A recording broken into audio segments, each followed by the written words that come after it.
왜 미사일 개발 담당자였던 김낙겸하고 김정식이냐는.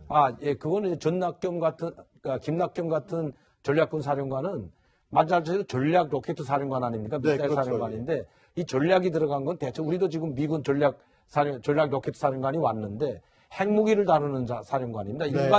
일반 사령관이 아니에요. 네, 네. 그러면 말하자면 핵코드나 핵가방을 들고 다니면서 김정은 옆에 있는 사람은 바로 김낙겸이기 때문에 김낙겸이는 구림자처럼 따라다닐 수밖에 없습니다. 6.25 전쟁, 네. 이제 전면전 사태가 벌어진다면 네. 또 전면전이 아니더라도 남북 관계가 긴장하고 북미 관계가 긴장하게 되면 다른 사람은 몰라도 김낙겸은 항상 김정은 옆에 있을 것이라고 보기 때문에 피난을 가더라도 완전히 전쟁 상황이 끝난 상황에서 가는 게 아니고 전쟁 진행 상황에서 가기 때문에 김낙겸은 반드시 필요하죠. 핵 가방을 들고 있는 게 김낙겸일 것이다. 그러니까 핵 코드를 마지막에 푸는 사람은 결국은 김낙겸이죠. 자, 그런데 태영호 전 공사의 입에서 확인된 김정은의 도피 계획, 여기에 가족이라고 이름을 올린 사람은 이설주, 부인인 이설주 하나밖에 없었습니다.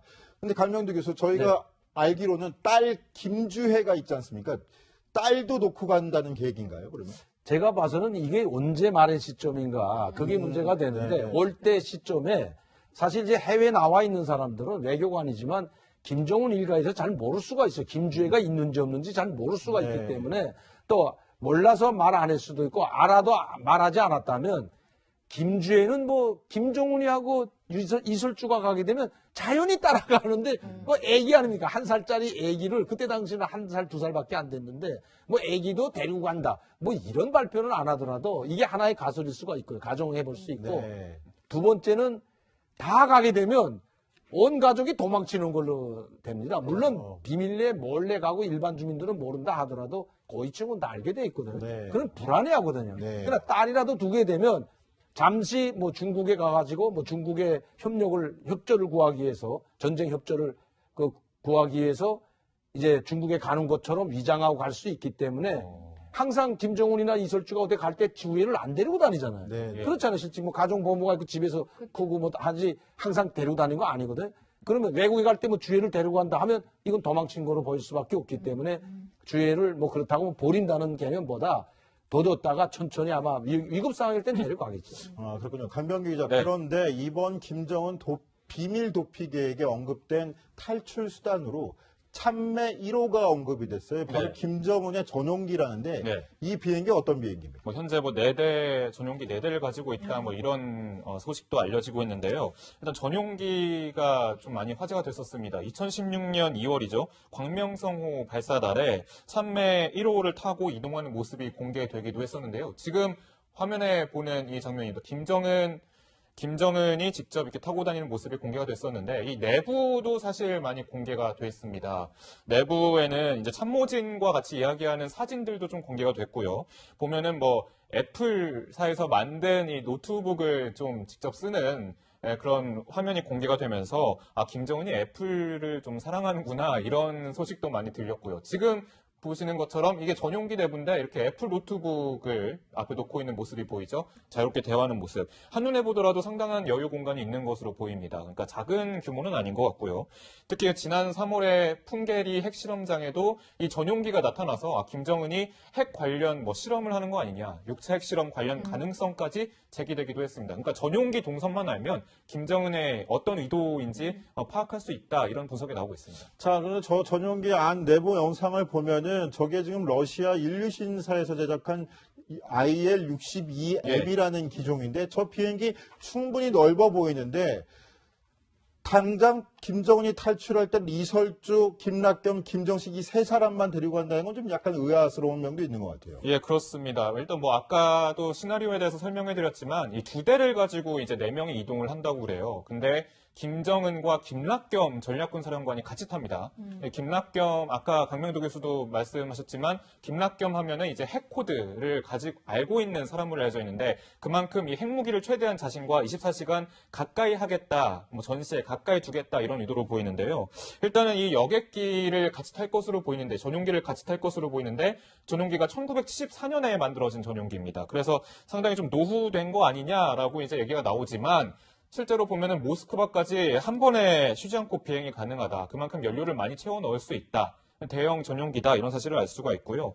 2014년에 인천 아시아 경기 대회에 황병서가 갑자기 이제 같이 방문하지 않았습니까? 그렇죠. 촬영에 예, 촬영에 황병서, 김양건 김양건까지, 같이 예. 세 명이서 방문을 했었고 이제 관련 직원들도 같이 왔었는데 그러니까 사실 김정은과 뭐 김락겸 이 두 사람만 탈 수 있는 비행기는 아니라는 겁니다. 그러니까 충분한 여유 공간이 있고 어느 정도 큰 규모의 그런 여객기라는 점을 알 수 있습니다. 자, 저 참매 1호 말고 비행기 말고 또 고급 요트도 또 도피선으로 거론된다면서요? 예, 그렇습니다. 뭐 호화 요트로 좀 알려진 그런 요트를 좀 이용하는 거 아니냐 이런 얘기가 나오는데 이것도 영국 언론이 하나의 도피 수단으로 좀 얘기가 나오고 있습니다.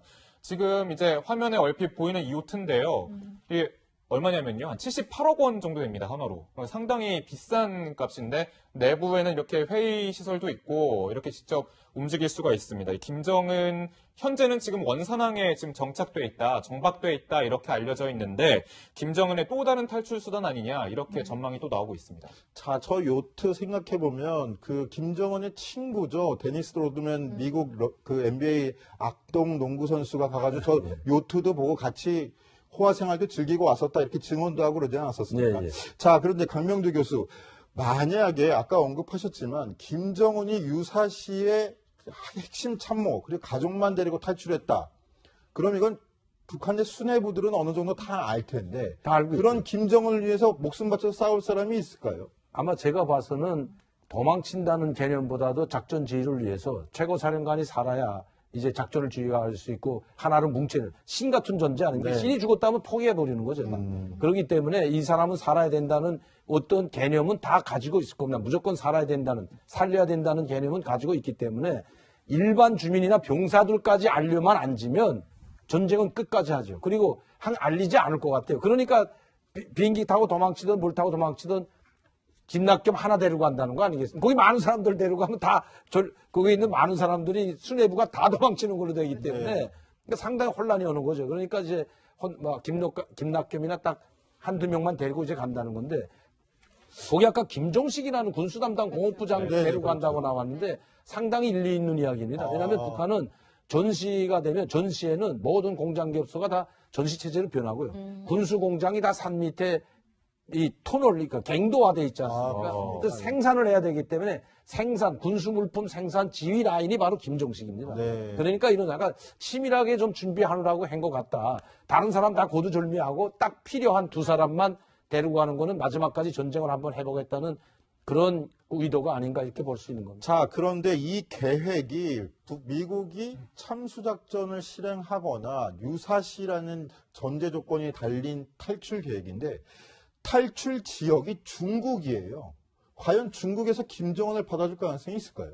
저는 두 가지로 받아줄 가능성이 있다고 보는데 하나는 뭐냐면 먼저 공격하지 않았을 때 북한이 공격하지 않고 지금 선제 공격이나 참수작전이 작년도부터 나오는 이야기거든요. 네. 작년 지금 8월부터 이야기가 나오지 않습니까? 그리고 9월에 5차 핵실험 한다면 완전히 참수작전 선제 공격 훈련까지 하고 있다고 막 보도가 되지 않았습니까? 그렇기 때문에 만약 경우 미국이 참수작전 하든지 선제 공격을 하든지 예방 전쟁을 해서 전쟁이 전면전으로 확장됐을 때 책임을 누구에게 했냐 이게 문제죠. 그러면 미국에게 있다고 보여지면 중국은 받아줍니다. 저는 그건 뭐 공식적으로라도 받아줄 것 같아요. 왜? 중국도 그렇게 발표를 했고요. 그러나 북한이 먼저 공격을 해서 과물 포위 공격한다든지 이런 공격을 해서 자기를 국익을 보호하고 국가와 국민을 보호하기 위해서 미국이 공격을 한다면 거기에 맞춰서 공격을 한다면 맞받아 공격하는 거죠. 네네. 그렇게 된다면 중국이 개입할 여지가 상당히 없기 때문에 그때는 중국뿐만 아니고 김정은이 숨을 것은 저는 없다고 봅니다. 네, 알겠습니다. 자, 그런데 이런 정보의 제공자 앞서 말씀드렸지만 태영호 전 북한 대사관 공사였습니다. 태영호 전 공사가 지난해 12월 탈북 기자간담회에서 밝힌 심경 한번 목소리로 직접 들어보시기 바랍니다. 저는 몇 달 전까지만 해도 김정은 정권을 위해 활약해온 전 영국 주재 북한 대사관 공사 태영호입니다. 3만 명 탈북민의 김정은 타도 외침이 임진각 망배단에서 울려 퍼질 때 통일의 아침은 반드시 밝아올 것입니다. 통일된 대한민국 만세! 자, 강명도 교수님, 저 태영호 전 공사가 지난해 12월 우리나라 땅을 밟고서 저 탈북 기자회견을 하기 전에 우리나라에 들어오기 전에 네. 영국 정보기관에 이런 이야기를 했다는 건데요. 네. 영국 정보기관에 이 이야기를 하고 들어온 이유는 뭘까요? 근데 그 뭐 이유보다도요. 정보기관에 자기 보호를 요청했기 때문에 네. 저하고 지금 케이스가 비슷해요. 제가 우리 한국 오기 전에 미국 대사관에 있었거든요. 네. 그러니까 보호 신청하고 뭐 미국으로 뭐 망명하겠다는 그 망명 신청을 할 때면 정보기관에 자기가 알고 있는 정보를 다 이야기하게 돼 있습니다. 내가 어떤 중요한 정보를 가지고 있다고 해야 자기 몸값도 올라가고 보호도 더 잘해줄 거 아니겠습니까? 그러니까 내가 누구고 내가 어떤 정보를 가지고 있다. 이래서 자기가 가지고 있는 기본적인 정보는 이제 저 영국 정보기관과 미국 CIA 그 정보기관에 다 거반 다 이야기하지 않았을까. 그렇게 생각해 볼 수가 있는 거죠. 자, 그러면은 도리어 그런 고급 정보를 알고 있으면 한국 가지 말고 우리한테 있어라 이렇게 요청하는 경우는 없나요? 강명도 교수께는 그런 요청 없었습니까? 근데 왜 그러냐면 미국에 간 사람도 많죠. 영국에 간 사람도 있고 고위층들이 직접 저 3국에서 미국행, 영국행, 유럽행 택한 사람들이 상당히 많은데 제가 봐서는 이 태영호 공사도 처음에 우리하고 연계가 돼 있었던 거기 때문에 그게 발표하지 않았습니까? 우리 쪽하고 연계가 돼 가지고 이제 자기가 오겠다는 우리한테 오겠다고 싶은 것을 먼저 말했기 때문에 한국에 오고 싶다는 이야기를 만약에 영국에 있겠다 아니면 미국에 영국은 제가 봐서는 좀 위험할 것 같아요. 영국 상황. 왜? 영국이라는 나라는 그때 당시만 해도 EU에 속해 있었기 때문에 유럽 전체를 요건 없이 다닐 수 있는 나라입니다. 그러니까 그게 독일 비롯해 가지고 공작원들이 많이 나가 있거든요. 심지어 뭐 유럽인들 납치까지 하지 않았습니까? 그렇기 때문에 영국은 위험한데 미국에 가려고 했을 거는 같아요. 미국에는 좀 안전하다 생각하고 가려고 했을 수는 있지만 먼저 우리한테 요청을 했기 때문에 그러면 미국이나 영국에 떨어지겠다고 하면 가로챈 걸로 되잖아요. 사실. 네, 그렇죠. 그렇기 때문에 그럴 수는 없는 거죠. 자, 그런데 시청자분들이 이게 가장 궁금하셨을 것 같아요. 김정은이 저렇게 맨날 미국하고 직접 대적하겠다 그래서 떵떵거리면서 전쟁 벌이겠다고 하는데 실상은 이런 비밀 탈출 계획까지 세워놓고 도망갈 생각하고 있는 거 아니냐. 김정일 시대랑 김일성 시대에도 이런 계획이 있었겠느냐라는 걸 궁금해하실 것 같은데 어떻게 보십니까? 네, 이산 뭐 이렇게 뭐 무서워서 도망가는 거라고는 보지 않고 결사항전 마지막까지 하겠다는 의지이기 때문에 더 위험하다고 보여지거든요. 아, 이게 더 위험한 이게 만약에 계획이다. 중국에 가가지고 전략권 이제 말해서 전략사령관, 로켓 사령관 김낙점이까지 데려간다는 건 마지막 한 방에 몰락하는 순간에 핵무기 터치겠다는 거거든요. 물론 그게 중국이 그걸 허락할지 안 할지는 모르겠지만 일단 마지막까지 싸우겠다는 의지가 있기 때문에 상당히 더 위험하다고 제가 보여지고요. 그리고 옛날에도 그랬습니다. 옛날에는 뭐 핵무기가 없었으니까 이렇게 뭐 핵실험 한 번도 하지 않을 때고 핵무기를 개발하고 있는 당시였기 때문에 그렇지만 93년도, 94년도 폭격설이 나오지 않았습니까? 그 클린턴 행정부 시절이지만 페리 국방장관이 청문회에 나와서 북한이 원상복귀하지 않으면 핵을 원위치대로 돌려놓지 않으면 영변 핵단지 시설을 폭격하겠다는 말을 공개적으로 했거든요. 네. 그래서 북한에서는 여기에 대비해가지고 공격할 수도 있다고 해가지고 그때 당시도 인류신 비행기를 대기시켜 놓은 상태였거든요. 네. 뭐 중국으로 갈지 스위스로 갈지는 모르지만 그리고 한 가지 분명한 사실은 그때 당시 93년도에 지금 김정은을 비롯한 모든 가족들이 이미 스위스로 다 그렇죠. 피난 가 있었던. 예. 그래서 유학을 거기로 가게 됐습니다. 자, 도리어 이런 도피 계획이 결사항전에 더 신호가 될 수 있다라는 진단도 들어볼 수 있었는데요. 이런 결사항전의 의지가 담길 걸까요? 김정은이 오늘 8일 만에 관영 매체 행보를 공개했는데 을지훈련 사흘째를 오늘 보란 듯이 대륙간 탄도미사일 소재를 개발하는 연구소를 시찰했다는 내용입니다. 자, 이현수 기자, 어떤 연구소였습니까? 네, 8일 만에 등장을 했는데요. 매우 밝은 표정으로 이 ICBM을 만드는 그 소재를 개발하는 연구소에 방문을 했습니다. 과학자들을 격려하고 지금 방금 보셨지만 정말 활짝 밝은 모습으로 시찰에 나서는 모습인데요. 보통 현지 지도는 며칠에 갔는지 알려지진 않지만 보통 공개한 전날 갔을 거란 관측이 나오는데 어제 같은 경우는 미 군 수뇌부가 오산 기지를 찾아서 기자회견을 했던 날인데 아마 그거에 대한 맞불성 성격의 공개 행사가 아니냐라는 분석이 나오고 있습니다. 자, 이현수 기자, 그런데 북한 보도 내용을 보니까 김정은이 연구소 찾아가지고 지시한 내용이 있습니다. 네. 고체 엔진 꽝꽝 개발해라 이렇게 지시를 했는데 네. 왜 고체 엔진을 강조한 겁니까? 이게 꽝꽝 생산하라는 표현도 참 신기하잖아요. 네. 그러니까 보통 꽝꽝이 어디 부딪힐 때 나는 소리인데 검색을 해보니까 기세 좋게 일이 진행되는 모양이라는 뜻도 있더라고요. 그만큼 이제 고체 엔진 생산에 박차를 가해라 이런 뜻이었던 것 같은데요.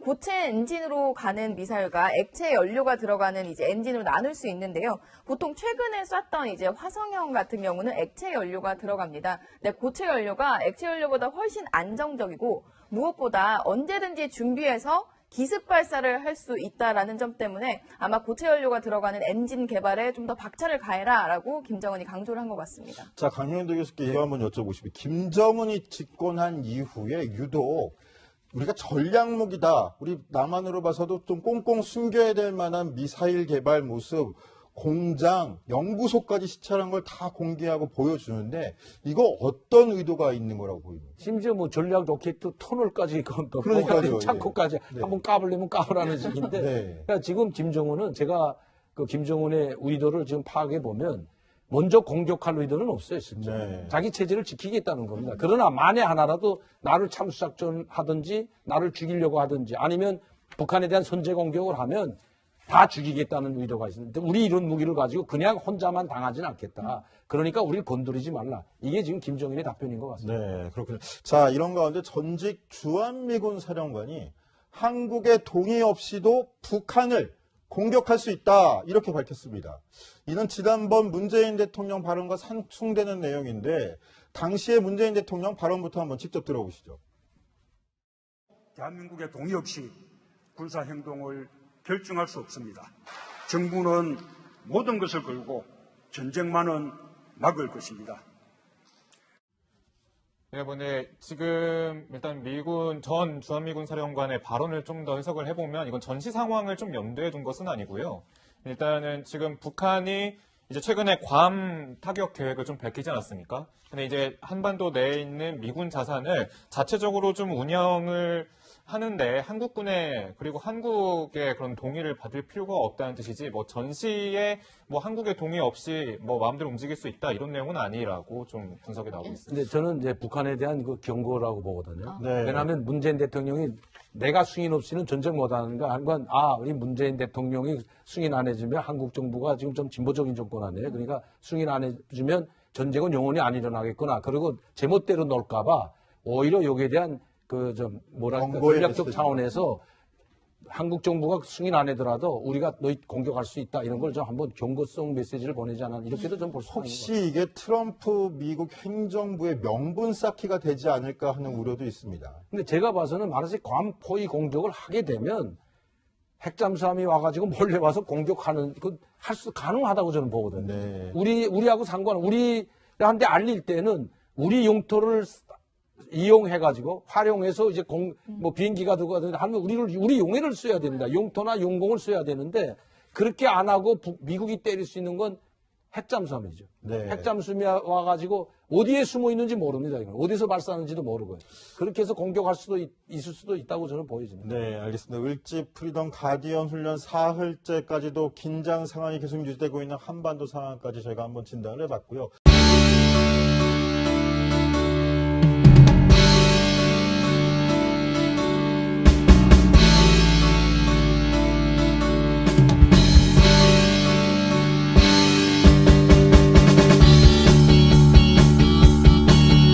왜 미사일 개발 담당자였던 김낙겸하고 김정식이냐는. 예, 그거는 이제 김낙겸 같은 전략군 사령관은 마찬가지로 전략 로켓 사령관 아닙니까? 네, 미사일 그렇죠. 사령관인데 이 전략이 들어간 건 대체 우리도 지금 미군 전략 로켓 사령관이 왔는데 핵무기를 다루는 사령관입니다. 일반 사령관이 아니에요. 네, 네. 그러면 말하자면 핵코드나 핵가방을 들고 다니면서 김정은 옆에 있는 사람은 바로 김낙겸이기 때문에 김낙겸이는 구림자처럼 따라다닐 수밖에 없습니다. 6.25 전쟁, 네. 이제 전면전 사태가 벌어진다면 네. 또 전면전이 아니더라도 남북 관계가 긴장하고 북미 관계가 긴장하게 되면 다른 사람은 몰라도 김낙겸은 항상 김정은 옆에 있을 것이라고 보기 때문에 피난을 가더라도 완전히 전쟁 상황이 끝난 상황에서 가는 게 아니고 전쟁 진행 상황에서 가기 때문에 김낙겸이 반드시 필요하죠. 핵 가방을 들고 있는 게 김낙겸일 것이다. 그러니까 핵 코드를 마지막에 푸는 사람은 결국은 김낙겸이죠. 자, 그런데 태영호 전 공사의 입에서 확인된 김정은의 도피 계획, 여기에 가족이라고 이름을 올린 사람은 이설주, 부인인 이설주 하나밖에 없었습니다. 근데 강명두 교수, 저희가 알기로는 딸 김주혜가 있지 않습니까? 딸도 놓고 간다는 계획인가요, 그러면? 제가 봐서는 이게 언제 말의 시점인가 그게 문제가 되는데 올 때 시점에 사실 이제 해외에 나와 있는 사람들은 외교관이지만 김정은 일가에서 잘 모를 수가 있어요. 김주혜가 있는지 없는지 잘 모를 수가 있기 때문에 또 몰라서 말 안 할 수도 있고 알아도 말하지 않았다면 김주혜는 뭐 김정은이하고 이설주가 가게 되면 자연히 따라가는데 뭐 애기 아닙니까? 1살짜리 애기를 그때 당시는 1살, 2살밖에 안 됐는데 뭐 애기도 데리고 간다. 뭐 이런 발표는 안 하더라도 이게 하나의 가설일 수가 있고요. 가정해 볼 수 있고 두 번째는 다 가게 되면 온 가족이 도망치는 걸로 됩니다. 물론 비밀리에 몰래 가고 일반 주민들은 모른다 하더라도 고위층은 다 알게 돼 있거든요. 그럼 불안해하거든요. 그러나 딸이라도 두게 되면 잠시 뭐 중국에 가가지고 뭐 중국의 협조를 구하기 위해서 전쟁 협조를 구하기 위해서 이제 중국에 가는 것처럼 위장하고 갈 수 있기 때문에 항상 김정은이나 이설주가 어디 갈 때 주위를 안 데리고 다니잖아요. 그렇잖아요. 실제 뭐 가정보호가 있고 집에서 크고 뭐 하지 항상 데리고 다니는 거 아니거든. 그러면 외국에 갈 때 뭐 주위를 데리고 간다 하면 이건 도망친 거로 보일 수밖에 없기 때문에 주위를 뭐 그렇다고 버린다는 개념보다 더 뒀다가 천천히 아마 위급 상황일 땐 데리고 가겠죠. 아, 그렇군요. 강병규 기자. 그런데 이번 김정은 비밀 도피 계획에 언급된 탈출 수단으로 참매 1호가 언급이 됐어요. 바로 김정은의 전용기라는데 이 비행기 어떤 비행기입니까? 뭐 현재 뭐 4대 전용기 4대를 가지고 있다 뭐 이런 소식도 알려지고 있는데요. 일단 전용기가 좀 많이 화제가 됐었습니다. 2016년 2월이죠. 광명성호 발사달에 참매 1호를 타고 이동하는 모습이 공개되기도 했었는데요. 지금 화면에 보는 이 장면입니다. 김정은이 직접 이렇게 타고 아까 언급하셨지만 김정은이 유사시에 핵심 참모 그리고 가족만 데리고 탈출했다. 그럼 이건 북한의 수뇌부들은 어느 정도 다 알 텐데 다 알고 그런 있죠. 김정은을 위해서 목숨 바쳐 싸울 사람이 있을까요? 아마 제가 봐서는 도망친다는 개념보다도 작전 지휘를 위해서 최고 사령관이 살아야 이제 작전을 지휘할 수 있고 하나로 뭉치는 신 같은 존재 아닙니까? 신이 죽었다면 포기해버리는 거죠. 그렇기 때문에 이 사람은 살아야 된다는 어떤 개념은 다 가지고 있을 겁니다. 무조건 살아야 된다는, 살려야 된다는 개념은 가지고 있기 때문에 일반 주민이나 병사들까지 알려만 앉으면 전쟁은 끝까지 하죠. 그리고 알리지 않을 것 같아요. 그러니까 비행기 타고 도망치든 뭘 타고 도망치든 김낙겸 하나 데리고 간다는 거 아니겠습니까? 거기 많은 사람들 데리고 가면 거기 있는 많은 사람들이 수뇌부가 다 도망치는 걸로 되기 때문에 그러니까 상당히 혼란이 오는 거죠. 그러니까 이제 김낙겸이나 딱 한두 명만 데리고 이제 간다는 건데 거기 아까 김종식이라는 군수 담당 공업부장 데리고 간다고 나왔는데 상당히 일리 있는 이야기입니다. 왜냐하면 북한은 전시가 되면 전시에는 모든 공장 기업소가 다 전시 체제로 변하고요. 군수 공장이 다 산 밑에 이 터널, 그러니까 갱도화돼 있지 않습니까? 그래서 생산을 해야 되기 때문에 군수 물품 생산 지휘 라인이 바로 김종식입니다. 그러니까 이런 약간 치밀하게 좀 준비하느라고 한 것 같다. 다른 사람 다 고두절미하고 딱 필요한 두 사람만 데리고 가는 거는 마지막까지 전쟁을 한번 해보겠다는 그런 의도가 아닌가 이렇게 볼 수 있는 겁니다. 자, 그런데 이 계획이 미국이 참수작전을 실행하거나 유사시라는 전제 조건이 달린 탈출 계획인데 탈출 지역이 중국이에요. 과연 중국에서 김정은을 받아줄 가능성이 있을까요? 저는 두 가지로 받아줄 가능성이 있다고 보는데 하나는 뭐냐면 먼저 공격하지 않았을 때 북한이 공격하지 않고 지금 선제 공격이나 참수작전이 작년도부터 나오는 이야기거든요. 그렇죠. 작년 지금 8월부터 이야기가 나오지 않습니까? 그리고 9월에 5차 핵실험 한다면 완전히 참수작전 선제 공격 훈련까지 하고 있다고 막 보도가 되지 않았습니까? 그렇기 때문에 만약 경우 미국이 참수작전 하든지 선제 공격을 하든지 예방 전쟁을 해서 전쟁이 전면전으로 확장됐을 때에 책임을 누구에게 했냐 이게 문제죠. 그러면 미국에게 있다고 보여지면 중국은 받아줍니다.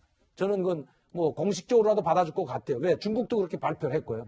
그러나 북한이 먼저 공격을 해서 과물 포위 공격한다든지 이런 공격을 해서 자기를 국익을 보유하고 국가와 국민을 보호하기 위해서 미국이 공격을 한다면 거기에 맞춰서 공격을 한다면 맞받아 공격하는 거죠. 그렇게 된다면 중국이 개입할 여지가 상당히 없기 때문에 그때는 중국뿐만 아니고 김정은이 숨을 것은 저는 없다고 봅니다. 네, 알겠습니다. 자, 그런데 이런 정보의 제공자, 앞서 말씀드렸지만 태영호 전 북한 대사관 공사였습니다. 태영호 전 공사가 지난해 12월 탈북 기자간담회에서 밝힌 심경, 한번 목소리로 직접 들어보시기 바랍니다. 저는 몇 달 전까지만 해도 김정은 정권을 위해 활약해온 전 영국 주재 북한 대사관 공사 태영호입니다. 3만 명 탈북민의 김정은 타도 외침이 임진각 망배단에서 울려 퍼질 때 통일의 아침은 반드시 밝아올 것입니다. 통일된 대한민국 만세! 자, 강명도 교수님, 저 네. 태영호 전 공사가 지난해 12월 우리나라 땅을 밟고서 저 탈북 기자회견을 하기 전에 우리나라에 들어오기 전에 네. 영국 정보기관에 이런 이야기를 했다는 건데요. 네. 영국 정보기관에 이 이야기를 하고 들어온 이유는 뭘까요? 근데 그 뭐 이유보다도요, 정보기관에 자기 보호를 요청했기 때문에 네. 저하고 지금 케이스가 비슷해요. 제가 원래 한국 오기 전에 미국 대사관에 있었거든요. 네. 그러니까 보호 신청하고 뭐 미국으로 뭐 망명하겠다는 그 망명 신청을 할 때면 정보기관에 자기가 알고 있는 정보를 다 이야기하게 돼 있습니다. 내가 어떤 중요한 정보를 가지고 있다고 해야 자기 몸값도 올라가고 보호도 더 잘해줄 거 아니겠습니까? 그러니까 내가 누구고 내가 어떤 정보를 가지고 있다. 이래서 자기가 가지고 있는 기본적인 정보는 이제 저 영국 정보기관과 미국 CIA 그 정보기관에 다 거반 다 이야기하지 않았을까. 그렇게 생각해 볼 수가 있는 거죠. 자, 그러면은 도리어 그런 고급 정보를 알고 있으면 한국 가지 말고 우리한테 있어라 이렇게 요청하는 경우는 없나요? 강명도 교수께는 그런 요청 없었습니까? 근데 왜 그러냐면 미국에 간 사람도 많죠. 영국에 간 사람도 있고 고위층들이 직접 저 3국에서 미국행, 영국행, 유럽행 택한 사람들이 상당히 많은데 제가 봐서는 이 태영호 공사도 처음에 우리하고 연계가 돼 있었던 거기 때문에 그게 발표하지 않았습니까? 우리 쪽하고 연계가 돼가지고 이제 자기가 오겠다는, 우리한테 오겠다고 싶은 것을 먼저 말했기 때문에 한국에 오고 싶다는 이야기를. 만약에 영국에 있겠다 아니면 미국에, 영국은 제가 봐서는 좀 위험할 것 같아요. 영국 상황. 왜? 영국이라는 나라는 그때 당시만 해도 EU에 속해 있었기 때문에 유럽 전체를 요건 없이 다닐 수 있는 나라입니다. 그러니까 그게 독일 비롯해가지고 공작원들이 많이 나가 있거든요. 심지어 뭐 유럽인들 납치까지 하지 않았습니까? 그렇기 때문에 영국은 위험한데 미국에 가려고 했을 거는 같아요. 미국에는 좀 안전하다 생각하고 가려고 했을 수는 있지만 먼저 우리한테 요청을 했기 때문에 그러면 미국이나 영국에 떨어지겠다 하면 가로챈 걸로 됐잖아요. 사실. 네, 그렇죠. 그렇기 때문에 그럴 수는 없는 거죠. 자, 그런데 시청자분들이 이게 가장 궁금하셨을 것 같아요. 김정은이 저렇게 맨날 미국하고 직접 대적하겠다 그래서 떵떵거리면서 전쟁 벌이겠다고 하는데 실상은 이런 비밀 탈출 계획까지 세워놓고 도망갈 생각하고 있는 거 아니냐. 김정일 시대랑 김일성 시대에도 이런 계획이 있었겠느냐라는 걸 궁금해하실 것 같은데 어떻게 보십니까? 네, 이산 뭐 이렇게 뭐 무서워서 도망가는 거라고는 보지 않다. 결사항전 마지막까지 하겠다는 의지이기 때문에 더 위험하다고 보여지거든요. 아, 이게 더 위험한 이게 만약에 계획이다. 중국에 가가지고 전략권 이제 말해서 전략사령관, 로켓사령관 김낙겸이까지 데려간다는 건 마지막 한 방에 몰락하는 순간에 핵무기 터치겠다는 거거든요.